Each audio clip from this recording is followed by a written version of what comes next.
Alô, pessoal, vamos lá. É, Vamos começar esse vídeo aqui para ajudar no estudo, pegando aqui a prova. Desculpa se eu desvio o olhar aqui. É, e vamos, no sétimo ano especificamente, trabalhar com alguns conteúdos. O primeiro conteúdo que a gente vai tomar em conta é acentuação. E acentuação a gente tem que levar a seguinte premissa. Quando nós falamos de acentuação, temos que falar basicamente da identificação da palavra através das suas sílabas tônicas. Então, as sílabas tônicas são a sílaba forte da palavra. Se eu digo espanhol, a sílaba tônica está na última. Espanhol.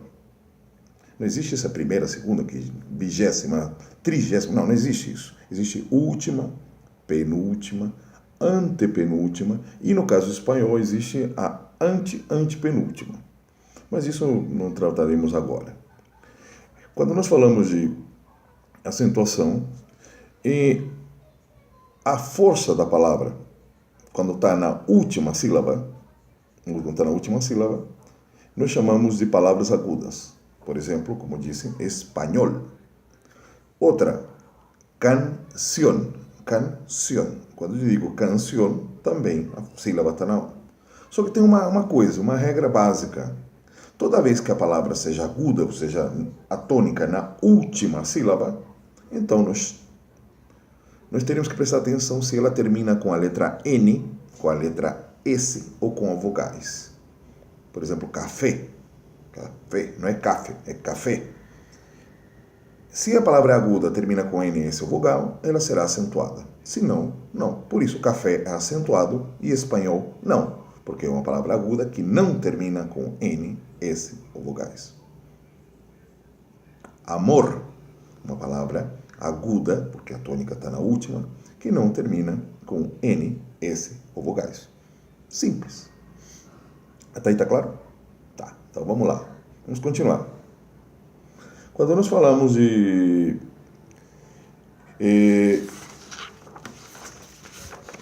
espanhol, tudo isso tem fichas, hein? Essas fichas aqui estão lá no Moodle. Então aproveitem, estudem. Muy e mucho. Em português fica fácil. É só muito, muitas pessoas, muitas cabeças, muitos sonhos, muitas. Em espanhol, não. Em espanhol, é uma divisão bem clara nisso aí. Não necessariamente porque é claro que é melhor ou mais prático, não é isso que eu estou falando. Eu estou falando que em espanhol tem atribuições dadas para o advérbio muy e outras para o advérbio mucho. Então, vamos lá.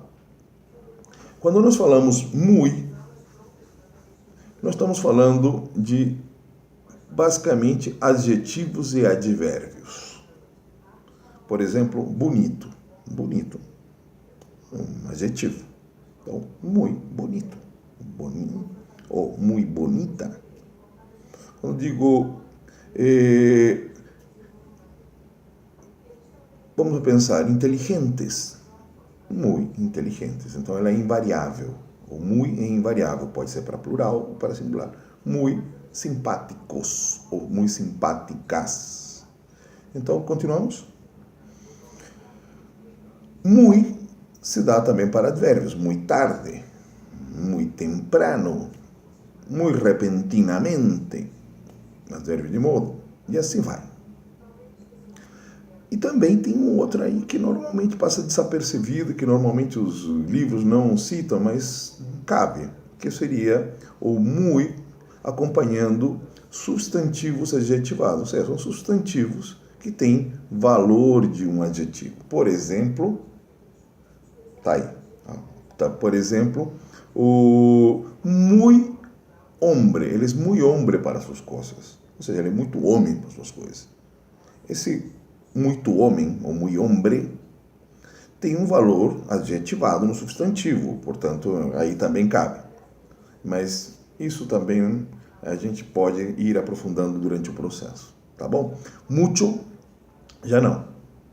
Mucho já acompanha substantivos.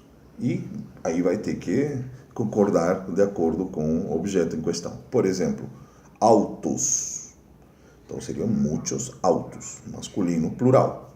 Chocolate, ¿no es cierto? Depois de comer muito chocolate, aí está acompanhando tanto um verbo quanto um substantivo. Outra coisa, acompanha verbo, né? Depois de trabalhar muito, depois de estudar muito, depois de viver muito.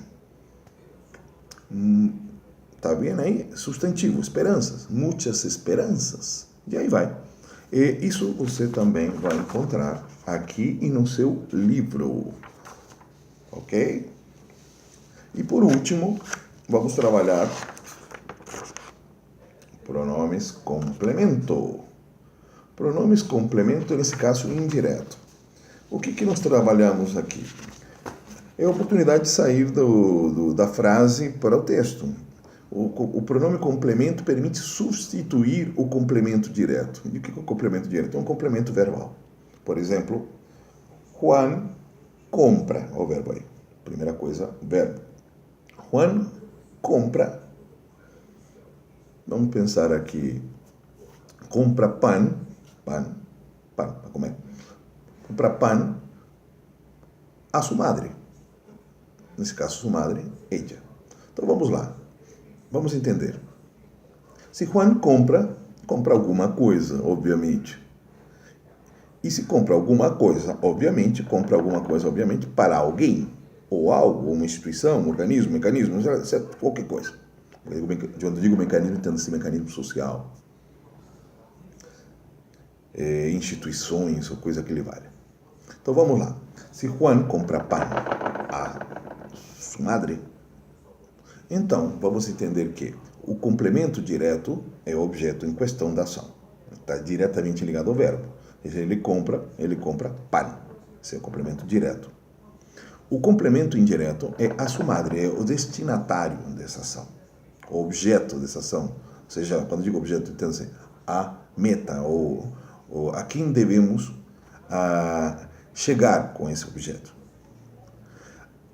Esse complemento ele será substituído por pronomes complemento. Nesse caso, são pronomes específicos. Me, primeira persona, te, segunda persona, le, terceira persona, nos, primeira de plural, os, de segunda persona de plural, e les, de terceira persona de plural.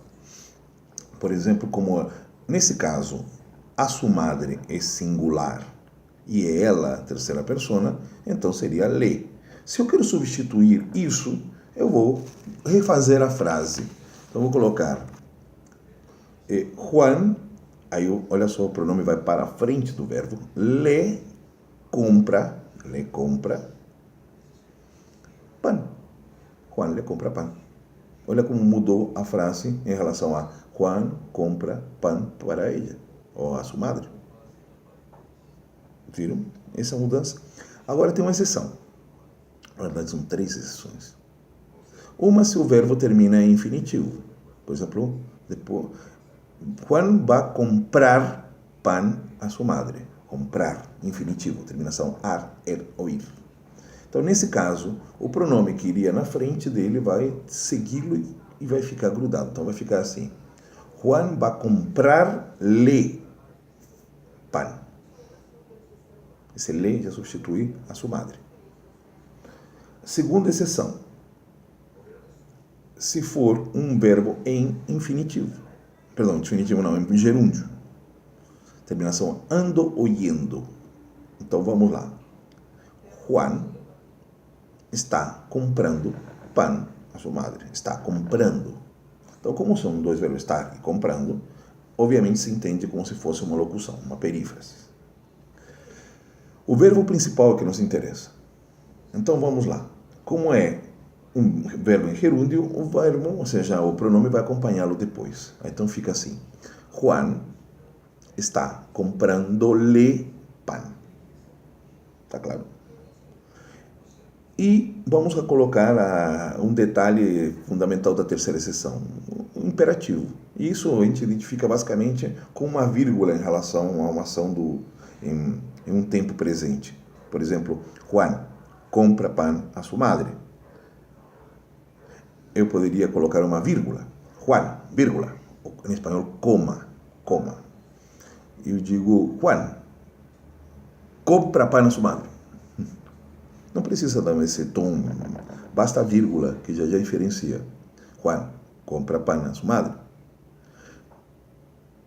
Por ser imperativo, ou seja, uma ordem, ou um conselho, ou uma instrução, então vocês vão colocar o pronome depois. Então, Juan, compra-lhe pan. Esse lhe é a sua madre, obviamente. Combinado? O resto é interpretação de texto. E lembre-se, nós vimos um filme, e o filme é aula. E na aula tem que ser trabalhado, incorporado. Temos um fórum sobre o filme, portanto, não vai faltar material para estudar. Então, conto com vocês. Um grande abraço. Lá vai.